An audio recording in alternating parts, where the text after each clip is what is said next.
सावित्री एक दृढ़ नारी, विवाह योग्य हो चुकी थी और उसने सत्यवान नामक तपस्वी और नेक राजकुमार को अपना जीवन साथी चुना। सभी ने उसे चेताया कि सत्यवान का जीवन बहुत ही छोटा है, परंतु सावित्री ने उसे अपना पति बनाने का दृढ़ निश्चय कर लिया।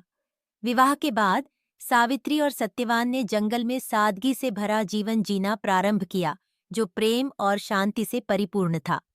प्रतिदिन दोनों अपने दैनिक कार्यों में मग्न रहते थे। सावित्री अपने पति की सेवा और देखभाल में पूर्ण रूप से समर्पित थी। एक दिन सावित्री को सत्यवान की बीमारी और जीवन के खतरे का आभास हुआ और उसने अपने पति की रक्षा के लिए कठोर तपस्या करने का संकल्प लिया। सावित्री दिन रात उपवास और ध्यान में लीन हो गई। देवताओं को प्रसन्न करने के लिए प्रार्थना करने लगी।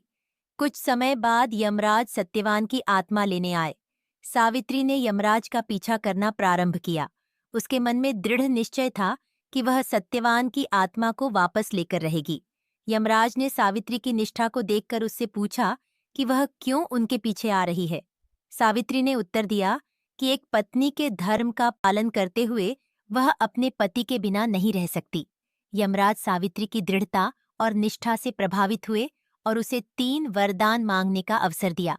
सावित्री ने पहले वरदान में अपने ससुर की दृष्टि वापस पाने की, दूसरे में अपने पति के राज्य की उन्नति की और तीसरे वरदान में सत्यवान के जीवन की मांग की। यमराज ने सावित्री की सभी इच्छाएं पूरी कर दीं और सत्यवान को पुनः जीवन दान दे दिया। सावित्री और सत्यवान एक बार फिर से एक साथ प्रसन्नतापूर्वक जीने लगे।